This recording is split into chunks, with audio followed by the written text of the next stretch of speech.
자, 이번 시간에는 5개 탱크 저장소 시설 기준에 대해서 좀 알아보도록 하겠습니다. 5개 탱크, 야외 탱크에다가 위험물을 저장하는 경우가 되겠습니다. 자, 우선 이 중에 보유공지 얘기 한번 해볼까요? 자, 보유공지 기준입니다.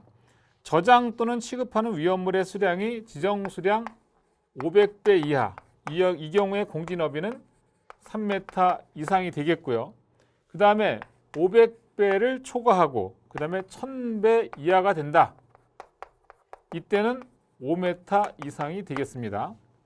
자, 그 다음에 지정 수량이 1000배 초과 그리고 2000배 이하가 됐다. 이때는 9m 이상의 보유공지 확보가 필요하고요. 그 다음에 2000배 초과 그리고 3000배 이하, 이때가 되면 12m 이상이 되겠고요. 그 다음에 지정 수량이 3000배 이상 4000배 이하, 3000배 초과 4000배 이하 이렇게 되면 이때는 15m 이상이라는 얘기죠.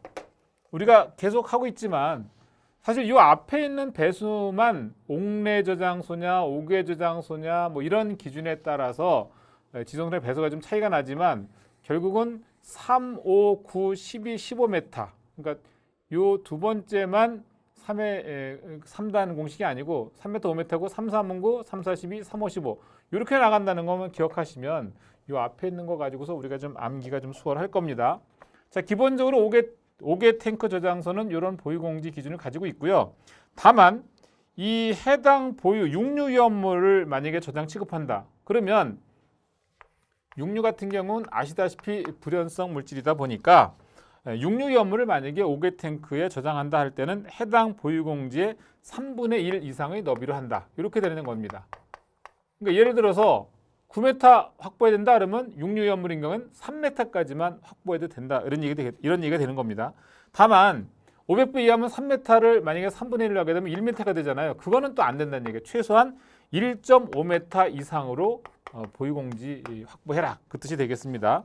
그리고 동일 대지에 만약에 2개 이상의 탱크를 인접해서 설치하는 경우에도 역시 해당 보유공지 3분의 1에다가 다시 또 거기다가 3분의 1 이상의 너비로 할 수 있다는 얘기인데 이 경우에도 역시 1.5m는 기준을 지켜줘라. 이 뜻이 되겠습니다. 두 번째, 특히 이제 5개 탱크 같은 경우에는 통기관 설치 기준이 좀 중요한데 이 통기관의 경우에는 두 가지 경우로 나눌 수가 있어요. 우선 밸브 없는 통기관이 있을 수 있고요. 그리고 대기 밸브 부착, 이런 통기관 기준이 있을 수 있는데 우선 이 밸브 없는 통기관 같은 경우에는 직경은 30mm 이상으로 해라.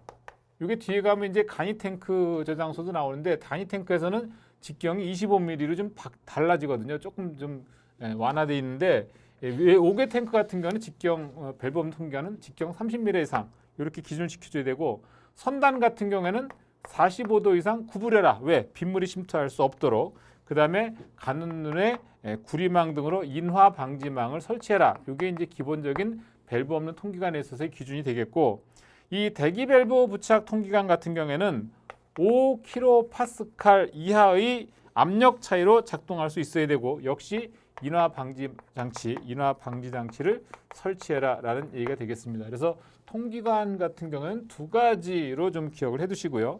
그 다음에 아주 중요한 게 나오죠. 5개 탱크 같은 경우에 당연히 방위제, 누출되면 확산되지 않도록 방위제를 설치하는데 이 용량하고 높이 기준이 시험 문제에서 굉장히 많이 나옵니다. 이건 별표를 한 100개는 쳐야 될 것 같은데 우선 첫 번째 용량 기준입니다. 자, 이 5개 탱크 저장소의 용량 같은 경우에는 탱크가 하나 있을 때는 110% 이상으로 하고요. 만약에 2개 이상이다. 그럴 때는 이제 최대인 것의 용량의 110% 이상으로 한다. 그렇게 되겠습니다. 다만 인화성이 없는 액체 위험물, 뭐 육류 위험물 같은 경우가 되겠죠. 인화성이 없는 액체 위험물은 5개 저장 탱크의 주위에 설치하는 방위제는 요 110%를 100%로 보고 방위제 용량을 확보할 수가 있겠다. 이렇게 되겠습니다. 자, 두 번째는요. 높이 기준인데요. 높이하고 면적 기준인데 여기 시험에서 또 굉장히 많이 나오죠. 우선 이 방위제의 높이는 0.5m 이상 3m 이하로 하라는 얘기고 두께는 0.2m 이상으로 하고 지하매설 깊이는 1m 이상으로 하면서 면적 기준은 8만 제곱미터 이하 이렇게 규제가 되고 있습니다. 그 다음에 방위제와 탱크 측면과의 이격거리 같은 경우에는 탱크 지름이 만약에 15m 미만이다. 그럴 때는 탱크 높이의 3분의 1 이상, 그리고 탱크 지름이 15m 이상인 경우에는 탱크 높이의 2분의 1 이상 거리를 띄어라, 이런 얘기가 되겠습니다. 자, 이번에는 방위제 구조가 되겠습니다. 방위제 구조. 우선 방위제는 철근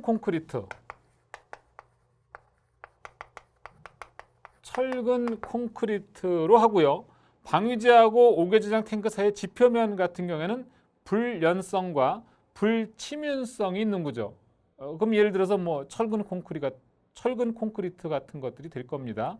그렇게 하라는 얘기고, 두 번째는 비가 오게 되면 내부에 물이 아무래도 찰 수 있죠. 그래서 이 고인물을 외부로 배출하기 위한 배수구를 설치하라는 얘기가 되겠고, 또 이 경우에는 개폐하는 밸브, 닫았다 열었다 하는 그런 밸브를 방위제 외부에 설치해서 물을 빼줄 수 있는 구조라 해야 된다는 얘기가 되겠습니다.